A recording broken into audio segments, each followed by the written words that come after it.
강 목사님이 두 분인데 성씨도 같고 모양도 몸체도 비슷해서 자꾸 헷갈려요. 강형일인가 성일인가. 예, 오늘 말씀은 제 가슴에 품고 있다고 할까, 생각하고 있다고 할까 하는 몇몇 사람들을 생각하면서 오늘 말씀을 준비를 했습니다. 가시 속에서 힘들어 하시는 분들, 가시 때문에 아파하시는 분들, 일부 예배 때는 말씀을 안 드렸습니다만 이 본문이, 오늘 본문이 굉장히 의미가 깊어요. 깊은 샘물에서 물을 길러내고 내도 끝이 없는 것처럼 이 말씀의 깊이가 그렇습니다. 그러니까 100분의 1, 10,000분의 1이나 떠낼까 싶어. 그럴지라도 말씀을 나눠야 되겠고, 또 한편 제 혼자서 이 말씀 묵상하면서 이 말씀이 바울 사도의 생애 중에서 어느 시점에 이런 사건이 있었을까 할 때 이 말씀 앞에 깊이 들어갈수록 이 말씀의 심각함, 이 말씀의 깊이가 대단하기 때문에 제가 좀 콧물 감기가 있어서 좀 모양이 그렇습니다. 양해하시고. 때문에 이 고린도서 12장 7절에서 10절이 가시사건, 이 가시사건으로 인해서 바울의 삶과 사역이 대전환, 터닝 포인트라고 그러죠. 대전환하는 그런 결정적인 사건이었다 생각이 되거든요. 저 개인적으로는.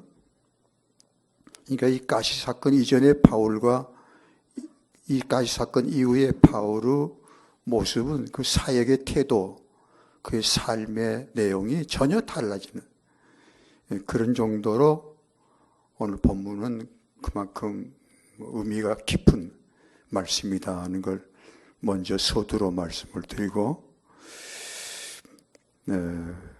이 말씀을 저는 개인적으로 잘 알죠.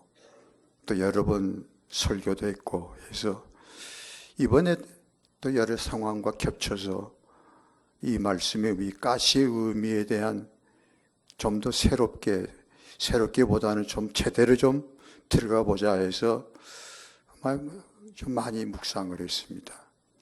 끝에 오늘 말씀 제목이 주어졌어요. 나는 가시 때문에 살았습니다 하는 제목이 딱 어느 순간 바로 이거구나, 이게 오늘 말씀의 핵심이구나 하면서 감사했습니다. 그리고 이 나는 가시 때문에 살았다는 이 이상한 고백은 바울이 들을 때, 바울 사도가 이 말씀 제목을 들을 때, 그래 맞아, 막 빙긋이 웃으시면서 동의하지 않으실까.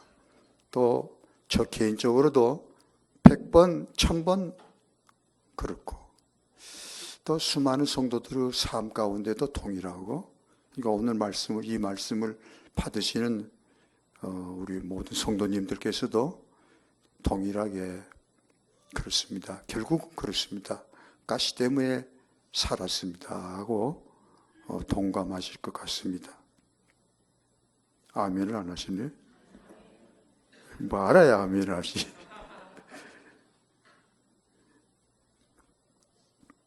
가시 때문에 산다는 것은 문자 그대로 이상한 고백이죠. 바울 자신도 본문에 기록된 대로 바울 자신도 이 가시 때문에, 이 가시가 좋았을 때, 구체적으로 이 가시가 뭐냐 대해서는 여러 가지 논란이 많으니까 그런 데까지, 그것까지 이야기할 수는 없는 거예요. 이 가시 때문에 바울이 엄청 괴로워했다는 건 분명합니다.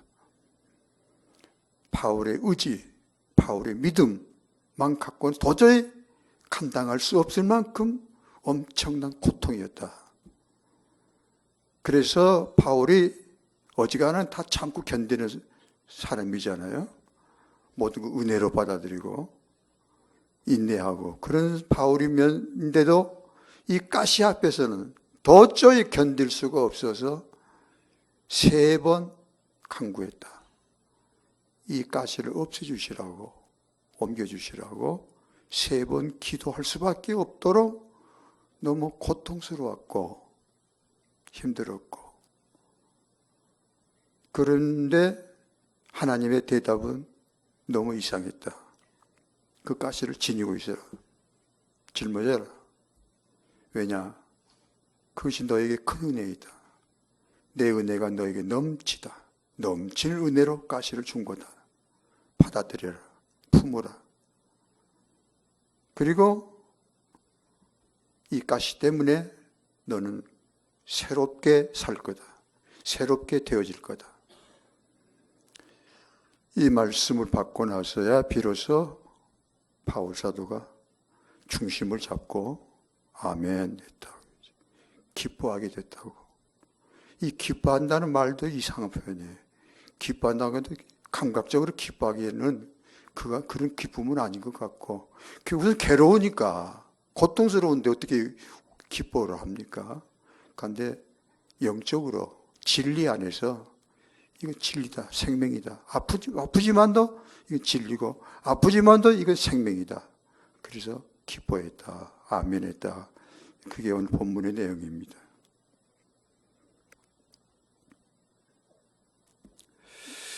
좌우간 가시 때문에 살았습니다 하는 고백은 쉽지 않는 고백이고,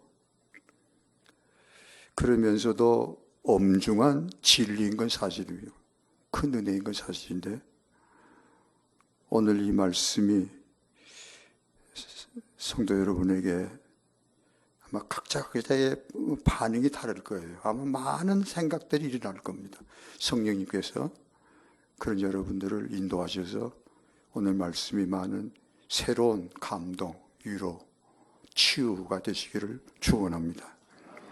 왜 가시 때문에 살았다는 고백을 하게 되는 이유에 대해서 3가지로 정리를 해봤습니다.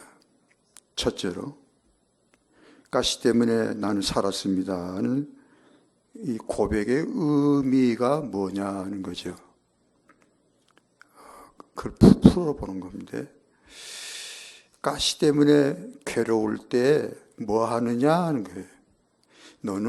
당신은 가시 때문에 괴로울 때 뭐 합니까? 그런 질문입니다. 가시 때문에 괴로운데요. 괴로운 건 사실 괴로운 거예요. 괴로우면 힘들지요. 고통스럽지요. 아프지요. 좌절도 생기고 분노하기도 되고 원망스럽기도 하고 참 슬프기도 하지요. 왜 하나님 접니까? 왜 하나님 우리 가정에 이런 일이 있어야 합니까? 하는 의문이 터져 나오는 거죠. 그런데 그것만이 아니다 하는 거죠. 그렇게 괴로워하면서 또 한편 그렇게 분노하면서도 한편은 주님의 얼굴을 바라보는 믿음이 있다는 거죠. 믿음이 있다는 거죠. 그래서 제 이야기를 하게 되는데, 제가 구원받고 나서 엄청난 은혜로 구원을 받았지만 현실은 가시투성이었습니다. 변화된 건 하나도 없고, 딱 변화된 건 딱 한 가지인데, 하나님과의 관계. 하나님은 엄청난 의미로 왔습니다. 나의 아버지 되셨습니다. 근데 그게 그때는 실감이 안 왔죠. 그 의미의 깊음, 무게를 그때는 이제 처음이니까 그 구원의 은총 속에 처음 들어갔기 때문에 십자가 보혈을 좀 알긴 알지만 아버지 되심의 깊이는 이제 차츰차츰 알게 되는 거죠. 때문에 그래서 그랬는지 이 아버지 되심의 그 무한한 사랑을 내 삶 속에 체험시키시기 위해서 막 그러셨다고 보는데 첫 걸음부터 가시투성이로 시작하게 하셨어요. 그게 참 괴로움이 많았습니다. 그 걸음마다 순간마다 때마다 내가 살기 위해서 하는 거예요. 내 살기 위해서 유일한 방법은 주님을 바라보는 것, 아바 아버지 부르짖는 것, 기도가 터져 나온 거죠. 기도하기 위한 경건의 훈련이 아니었습니다. 생존 차원에서의 부르짖음이었어요. 하나님 아버지, 내일아치 먹을 거 없습니다. 그런 것 같고 절박했죠. 그렇게 시작한 여정이 길게 갔습니다. 계속 가시밭길, 걸음마다 기도 안 하고는 살 수가 없어요.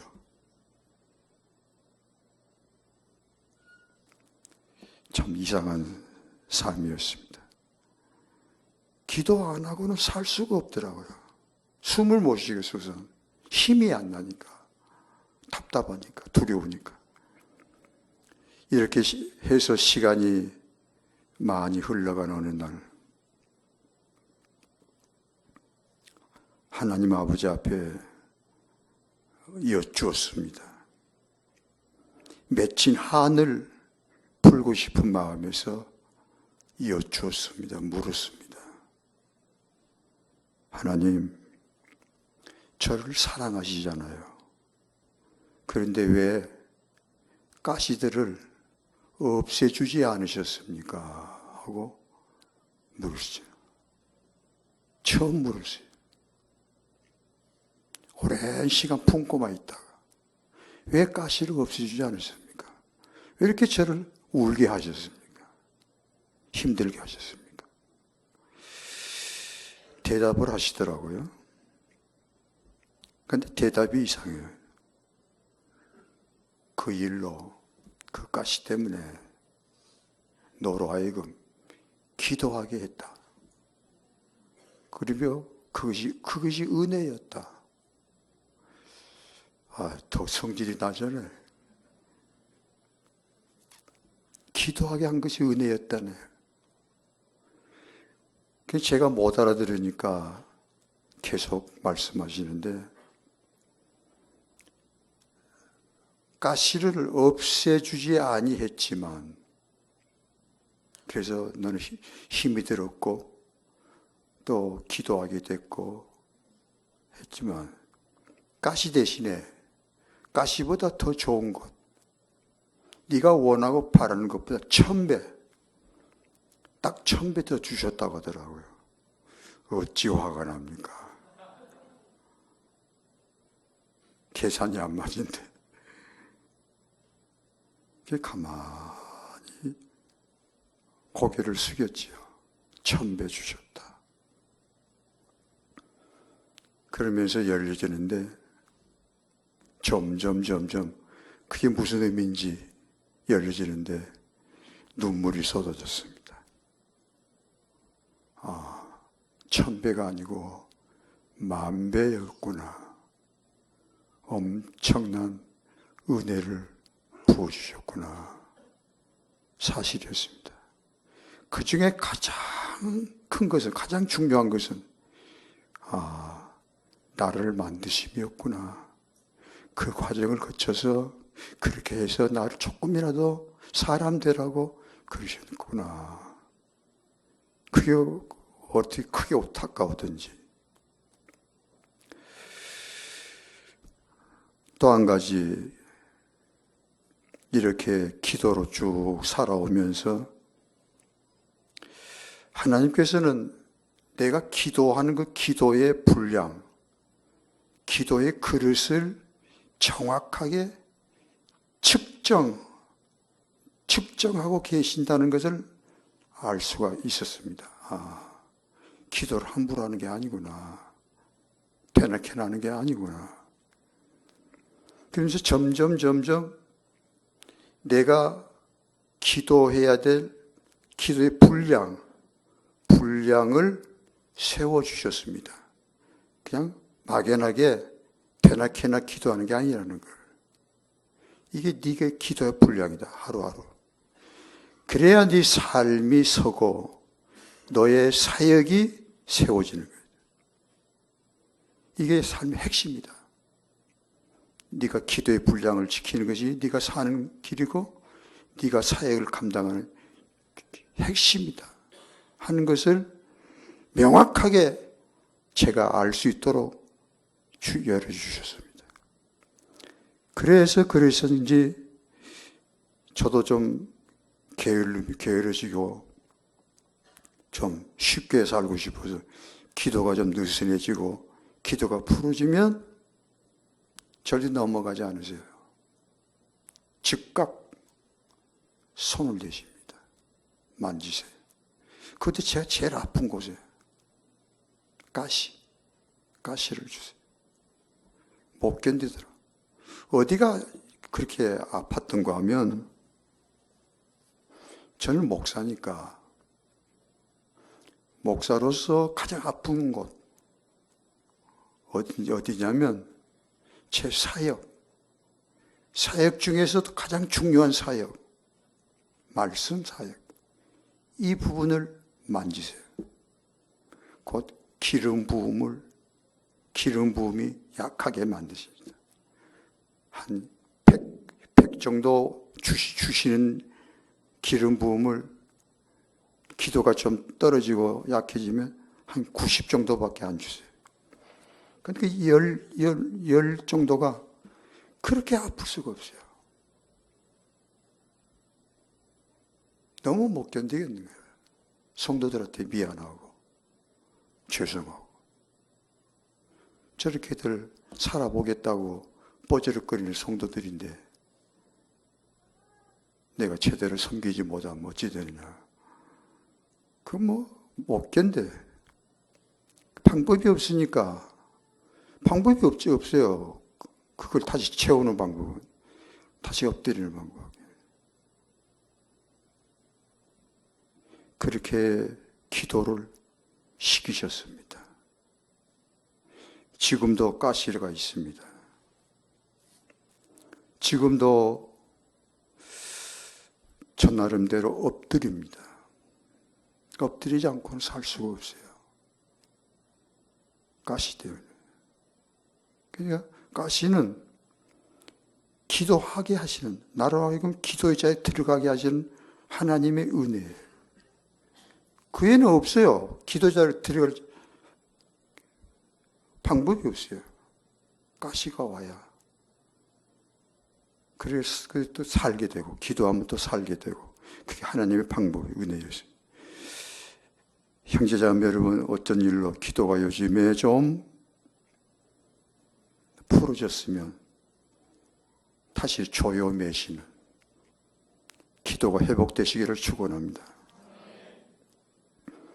둘째로 가시 때문에 나는 살았습니다. 는 이유가 있습니다. 이 부분이 굉장히 아프고 중요한 부분인데 바울은 분명히 남다른 은혜를 입은 사람인 건 확실합니다. 우선 죄인의 괴수, 포행자, 핍박자, 회방자였던 엄청난 죄인이 구원받은 것만 해도 특별한 남다른 은혜였고 그런 죄인이 그런 교회의 원수가 구원받을 뿐만 아니라 사도로 세움을 받았다는 것은 이건 정말로 특별한 은혜입니다. 이게 바울은 울어도 갚을 수 없는 은혜예요. 그런 바울이 오늘 본문에 자기를 열어놓는데 너무 비참한 거예요. 7절에 바울이 말하죠. 7절 같이 읽으십시오. 여러 계시를 받은 것이 지극히 크므로 너무 자만하지 않게 하시려고 내 육체 까시고 사탄의 사자를 주셨으니 이는 나를 쳐서 너무 자만하지 않게 하여 하심이라.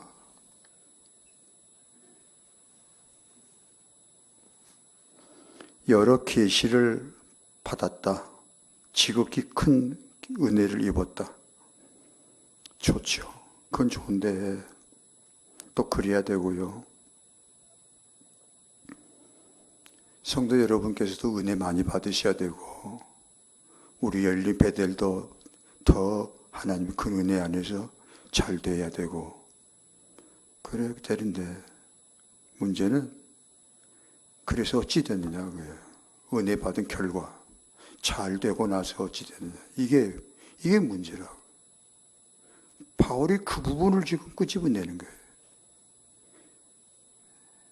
삶의 가장 깊은 부분을 열어놓는 거예요. 오픈하는 거예요. 근데 그 부분이 너무 가슴이 아파요. 근데 바울이 그걸 고백해요. 저는 이 대목에서 바울이 이 부분을 기록할 때 바울의 모습을 좀 연상해 보는데 그냥 맹숭맹숭하게 이 부분을 가슴 한번 두드리고 기록하지 않았겠다. 이 부분을 기록하면서 바울이 대성통곡하면서 이 부분을 기록했겠구나. 그렇게 보여집니다. 이제 천국에 가서 만나면 물어볼래요. 그랬습니까? 그렇고 말고요. 얼마나 울었는데요. 바울이 자기의 가장 치명적인 부끄러움을 만천하에 모든 교회 앞에 공개적으로 고백하는 겁니다. 지금 바울이 이렇게 말합니다. 나는 분명히 많은 은혜를 받았습니다. 특별한 은혜를 입은 사람입니다. 그런데 그런 내가 어찌 됐느냐 하니 너무 기가 막힙니다. 슬픕니다. 나 바울이 너무 자만해졌습니다. 너무 착오에 빠졌습니다. 하나님의 은혜를 욕으로 갚았다는 소리죠. 하나님 얼굴에 더 먹칠했다는 뜻 아닙니까?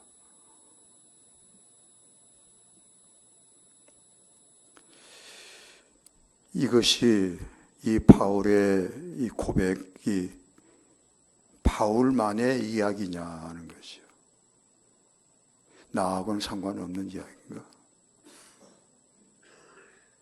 그런 질문입니다. 제가 대답해야죠. 나는 어땠냐? 이 손 목사는 어찌 됐느냐? 이 고백합니다.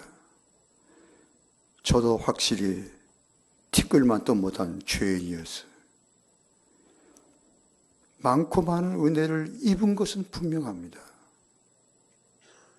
저도 특별한 하나님의 은혜를 받았습니다. 얼마나 불쌍히 여기셨는지 모릅니다. 정말로 불쌍하게 여기셨어요. 그리고 제가 생각할 수도 없는, 꿈에도 바라볼 수 없는 축복을 주셨죠. 그리고 나서 저는 어찌 됐는가? 저도 바울과 똑같았습니다. 어찌할 수 없었습니다. 그래서는 안 된다는 걸 잘 알면서, 그리고 또 조심하면서도, 그런 자만에 빠지지 않으려고 정말로 조심하고 하면서도 속에서부터 올라오는 이 참함, 이 차고함, 이 잘난 체함, 어쩔 수가 없었습니다. 겉으로는 겸비한 것 같이 꾸미면서 속에서 이런 게 올라오는 거예요.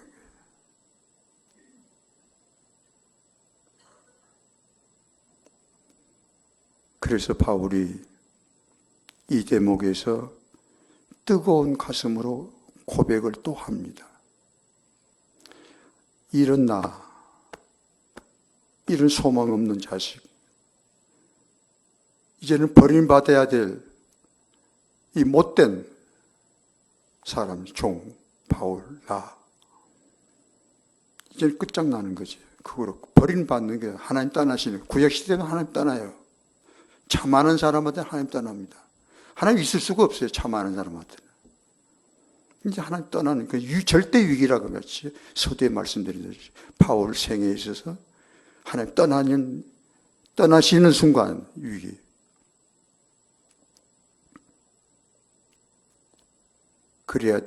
그리하셔야 할 하나님, 나 바울을 끝까지 버리지 아니하시고 다시 살리시고 계속 쓰시려고 하시다 보니 하나님의 방법이 가시를 주셨다.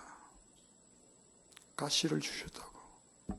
나를 버리지 죽이지 않으시려고 가시를 주셨다고.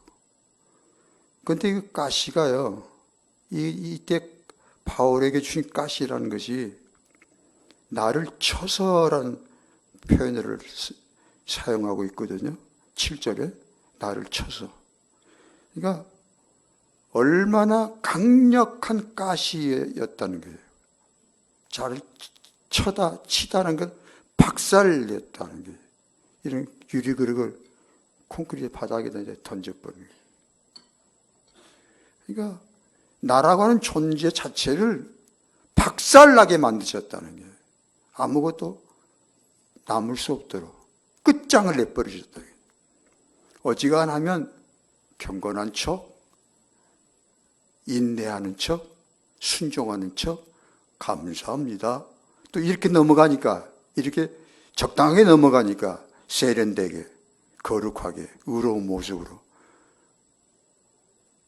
하나님이 안 속지 않으시게. 너 그 정도 갖고는 안 된다. 진짜로 깨져야 된다. 진짜로 너 박살내버려야 되겠다. 너 그 가증스러운 외식, 그 좁쌀만 못한 그 믿음, 그 자랑, 그 뻐기는 마음, 지혜, 의로움, 완전히 바닥을 보여야 되겠다 하고 찌르고 들어오시는데 박살나. 정말 아무것도 없어요. 남은 건 추하고 더러운 육신밖에 없는 거지.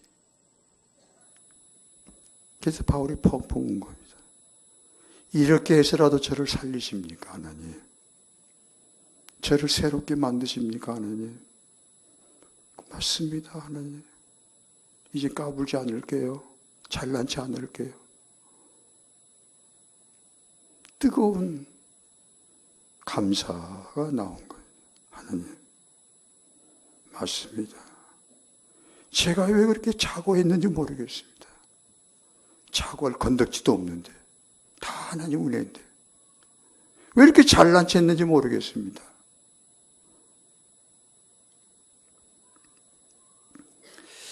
제가 젊은 날에 어떤 분이 저에게 쪽지 하나 주시더라고요. 그래서 그분이 간혹 쪽지를 봤어요. 오래전에 이야기지만 잊을 수가 없어요. 그 쪽지에 간단한 글이 적혀 있었습니다. 목사님, 하나님께서 받으실 영광에 손가락 하나도 대지 않기를 기도합니다. 그걸 읽는 순간 가슴에 불덩이 같았습니다. 그러면서도 수없이 자만했습니다. 그러지 않아요. 그러서는 안 된다. 그래서 난 죽는다. 그렇지. 그러면서도 또 자만하고, 하나님 또 붙잡아주면 자만하고, 불쌍히면 자만하고, 하나님 또 세워주시면 또 자만하고, 그러니까 가시가 떠날 수가 없는 거예요. 제가 살려면. 까불지 마라. 야, 정신 좀 차려. 언제까지 그럴 거냐. 쥐뿔도 못 단 거지. 조금 세워놓으니까 또 지 힘으로 산 줄 알고. 그게 네 지혜냐, 네 머리냐, 네 힘이냐, 그게 전부 다. 아니라는 거예요, 전부 다. 따라하세요. 네가 가진 것 중에 받지 아니한 것이 무엇이뇨? 어째 받지 아니한 것처럼 자랑하느냐? 그게 네 거냐, 그게? 그거지. 그래서 바울이 이 가시 사건 때문에 새롭게 살게 된 걸 감사하고 있는 것이. 마지막 세 번째, 오늘 이 바울의 간증 중에 가장 중요한 은혜, 세 번째 은혜가 온갖 가시 때문에, 이 온갖 가시가 바울은 10절 하반절에 여러 표현을 씁니다. 약한 것들, 몸이 약한 거, 정신이 약한 거, 영이 약한 거. 그냥 약한 것들이 모든 고통이잖아요. 창해, 약한 것들, 능욕, 궁핍, 박해, 공고 등등. 이런저런 별별 가시들 속에서 살아가는 우리들, 그게 우리 현실 아닙니까? 이런 성도들에게 가시 때문에 자만이 깨지고 파쇄되고, 그래서 자만이 꺾어지는 것, 큰 은혜이면서도 가시는 가시니까 괴로운 거죠. 고통스러운 거죠. 그러니까 한편으로는 눈물로 감사하면서, 그러면서도 실제 아픈 건 또 현실이니까 이 부분을 어떻게 해야 되느냐, 이게. 가시는 가시. 바울도 지금 그런 상황입니다. 이제 가시 때문에 이제 깨달았고 변화됐고 새로워지는 은혜, 큰 은혜까지 들어왔지만 여전히 가시는 있으니까, 이 깨달았다고 해서 바울이 회개했다, 변화됐다고 해서 가시가 없어지는 건 아니거든요. 가시는 그대로 머물러 있어요. 본문 내용이 그렇습니다. 이걸 어떻게 감당하느냐? 감당할 수 방법이 없어요, 우리는. 가시가 떠나기 없애달라고 해야 되는데 아니라 품고 있으라고 그렇게 해야 돼요. 이 부분이 저의 삶 가운데도 괴로운 건 사실이고요. 가시가 있으니까요. 무슨 가시가 있습니까? 하고 물어보지 마시고. 그건 다 다르니까. 그러니까 가시 있는 것은 어쩔 수 없는 거고. 근데 그 가시가 그렇게 은혜로 또 하나님이 쓰시니까, 그래서 우리가 살고, 그러면서 가시는 가시 자체로 괴롭고 아프고 슬프기도 하고, 그런 이중적인 서로 모순된 그런 삶인데, 제가 만났던 수많은 성도들이 그런 이중적인 모습이에요. 거기에 대해서 지금 바울이 말씀합니다.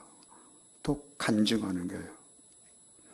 가시가 여전히 있었지만 내가 가시를 지니고 계속 품고 살 수 있었음은, 이상한 고백이 나와요. 그게 9절입니다. 이 부분이 저에게는 개인적으로 가장 감동되는 부분입니다. 9절 읽으시죠. 나에게 이르시기를 내 은혜가 내게 족하도다. 이는 내 능력이 약한 데서 온전하지 하신지라. 그러므로 도리어 크게 기뻐함으로 나의 열에 약한 것들이 대하여 자랑하니 이는 그리스도 능력이 내게 머물게 하려 함이라. 아멘. 하나님의 능력이 약한 데에서 온전해진다. 하나님의 능력이 약한 곳에 온전하게 함께 하신다. 그 뜻이. 그리고 그리스도의 능력이 그 가시 속에서 괴로워하는 자녀 삶 가운데 그리스도의 능력, 그리스도의 위로하심이 장막같이 머무르신다. 함께 계신다. 할렐루야. 이 그림이 눈에 들어오게 되기를 축원합니다.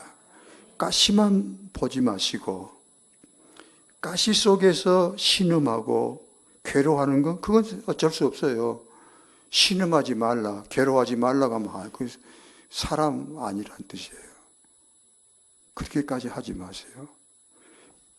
가시 때문에 견딜 수 없어서 탄식하고 가슴을 쥐어뜯고 숨이 막히고 고통스러운 건 사실인데 그냥 그 가시만 있는 게 아니라 한편에 오늘 9절에 바울의 간증이 그겁니다. 가시만 있는 게 아니라 그리스도의 능력이 머물러 계신다. 가시가 있는 사람에게 그리스도의 위로하심이 함께 하신다. 더 많이 하신다. 아시니까.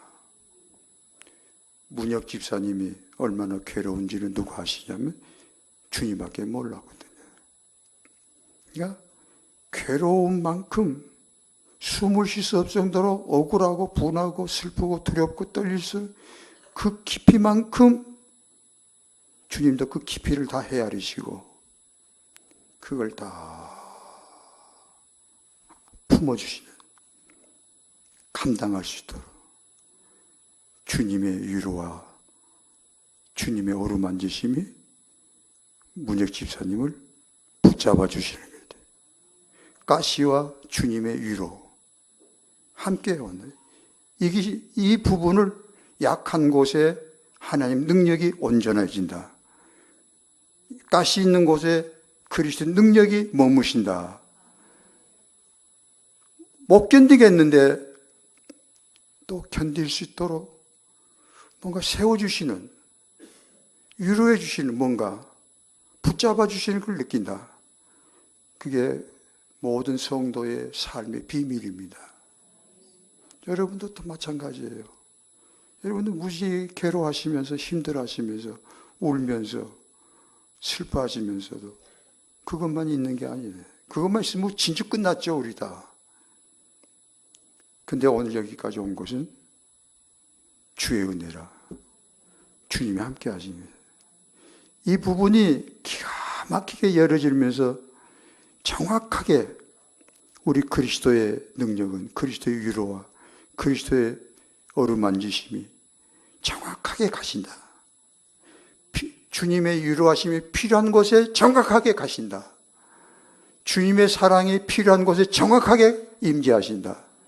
절대 실수가 없으시고 놓치지 아니하시고 지나침이 없으시고 필요한 곳에 확실히 임재하셔서 지는 자 같으나 이기는 자 되게 하시고 우는 자 같으나 웃는 자 되게 하시는, 그래서 주의 은혜라 고백을 하게 되는 겁니다. 기도하십시다.